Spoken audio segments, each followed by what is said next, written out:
आज मैं random YouTube scroll कर रहा था भाई, मुझे चांदनी चौक के फेमस फूड्स के बारे में पता चलता है। तो भाई बैग उठा के मैं आ जाता हूँ चांदनी चौक पे, जहाँ पे मेरा पहला टास्क होगा वहाँ की कचौरी खाना। और टास्क 2 में मुझे वहाँ के फेमस हांडी वालों के दही भल्ले ट्राई करके दिखाने हैं। और उसके बाद मुझे वहाँ के फेमस जापानी समोसा भी ट्राई करके दिखाना है। तो शाम होती मैं मेट्रो लेकर चांदनी चौक ले निकल पड़ता हूँ। और भाई को देखकर लगता है कि भाई अपनी ड्रीम लाइफ जी रहा है। तो हम मेट्रो से एग्जिट लेते हैं और एग्जिट लेते हमारे सामने एक मार्केट आती है और मार्केट से निकलते हमारे सामने होता है ओमेक्स मोर।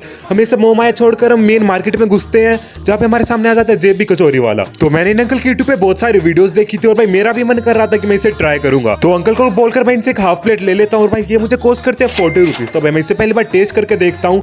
इसको टेस्ट करने के बाद मेरा पहला टास्क पूरा हो जाता है और भाई इसका टेस्ट एक नॉर्मल कचौरी की तरह ही था। ये सब ट्राई करने के बाद हम फिर से निकल पड़ते हैं चांदनी चौक की गुमनाम गलियों में और भाई हम पहुंच जाते हैं इन अंकल के पास। इन अंकल की दुकान को देखकर आप जज मत करना, क्योंकि यूट्यूब पे कुछ ज्यादा ही फेमस है और इन अंकल को बोलते हैं हांडी वालों के फेमस दही भल्ले। तो मैं यहाँ के दही भल्ले ट्राई करता हूँ और भाई इनका टेस्ट कुछ ज्यादा ही अच्छा था। इसके साथ मेरा दूसरा टास्क कंप्लीट होता है। भाई इसके साथ हम जाते हैं तीसरे।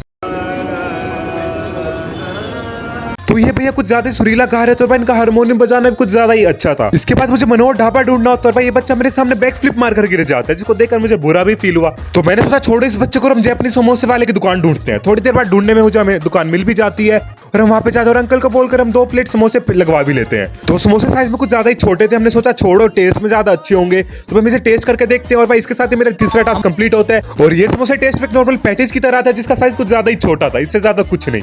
उसके बाद हम आगे और एक्सप्लोर करते हैं और हमें मिलती है एक शॉप आइसक्रीम की। और भाई ये भी यूट्यूब पे कुछ ज्यादा ही फेमस थी। तो हम अंकल को बोलकर एक आइसक्रीम लेते हैं, जो मैंने फ्लेवर लिया था ब्लूबेरी और मैंगो। और भाई ये टेस्ट में कुछ ज्यादा ही टेस्टी थी।